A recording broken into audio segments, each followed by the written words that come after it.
investigation started 2 years ago. Darul Uloom Islamic High School in Birmingham is a full-time independent secondary school, inspected by government-approved teams. It's required to teach tolerance and respect for other religions. But we went undercover because we had gathered evidence of extreme intolerance. Our reporter started here as a volunteer. He was allowed to sit in on some lessons like maths, but they wouldn't let him into their Islamic classes. So in July last year, he went into one of the rooms where we'd heard they teach Islamic studies, and he left a hidden camera there.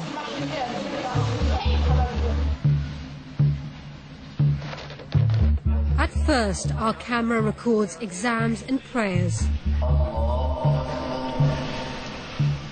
Then the pupils are arranged into rows for a school assembly.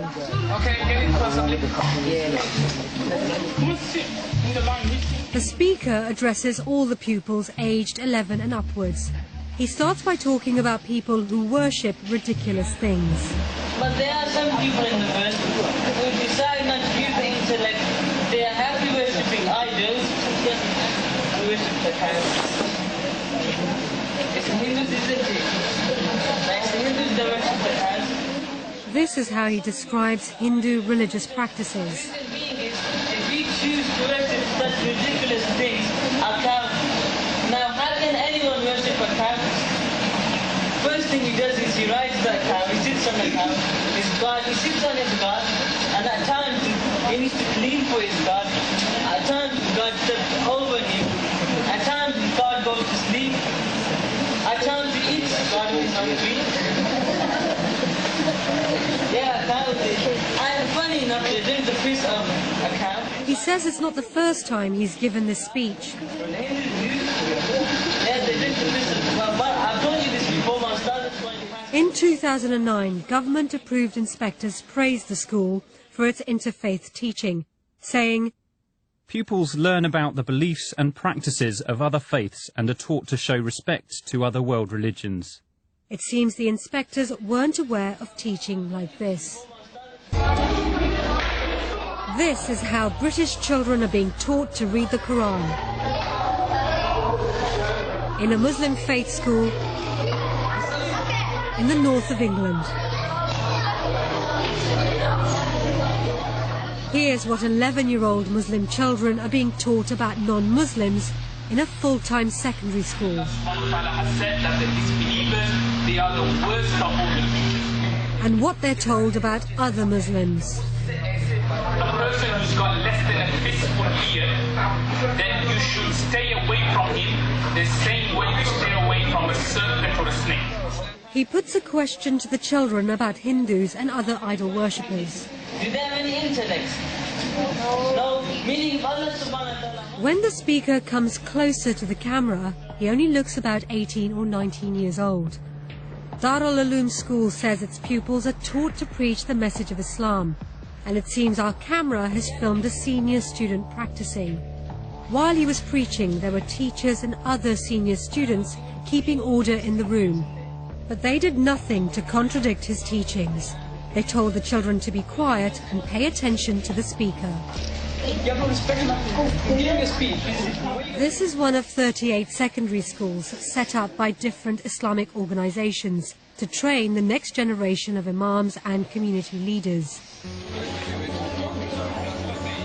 There are at least 2,000 madrasas in the UK, teaching more than 100,000 children how to recite the Quran. The children here are as young as 5. On the first day of filming, our camera records a brief moment, which suggests that the reports we've heard of regular violence might be true. A teacher patrols the room, and then he kicks a boy. Then he walks down the line.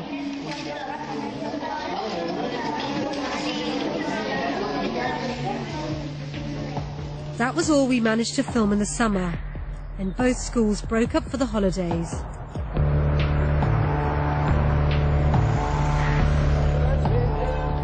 On the first day of the new term in September, we went back to Darul Uloom Birmingham.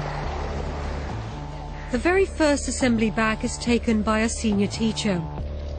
The boys have been away for a month, and all of them have their haircuts checked by the teachers. Children with non-Muslim haircuts are sent to stand against the wall. The senior teacher says looking like non-Muslims is forbidden. He uses the word kafar, an often derogatory term meaning disbeliever or infidel. There'll be regular haircut checks. Okay, you must make sure you don't get these what's fashionable now amongst in society. Okay, the kafar introduce something and we Muslims take it on the board. You know. He says teachers will take drastic action. But those parents that give us permission, yeah, we've got trimmers and everything, yeah, so don't expect professional haircuts from us. He tells them that looking like non-Muslims is a way of enslaving them. He associates British society with shaitan, the Islamic version of Satan. You need to free yourself from the influence of the shaitan and the society. Yeah? The kuffar have brought so many new things out, and you need to free yourself from slavery. What kind of slavery am I talking about? Yes. Mind control. Yeah, mind control, mashallah. Yeah. They're controlling your minds. You're doing what they want. And ask yourself, are you part of that slavery as well? It's mind control. Are you part of those students, who prefer their sunnah of the kuffar over the sunnah of the Prophet? Ask yourself. Is it simple, yes or no? The school's last inspection praised it for promoting tolerance and harmony in society. But in this assembly, the teacher tells the boys they should hate the sinful nature of non-Muslim society. You're not like the non-Muslim out there, all that evil you see on the streets. People not wearing hijab properly, people smoking, people walking like they got something stuck in their pants. Yeah, these kind of things, yeah, you should hate it. They should hate walking down that street.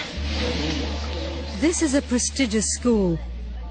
It's been visited by the Lord Mayor, the Chief Constable, MPs and dignitaries.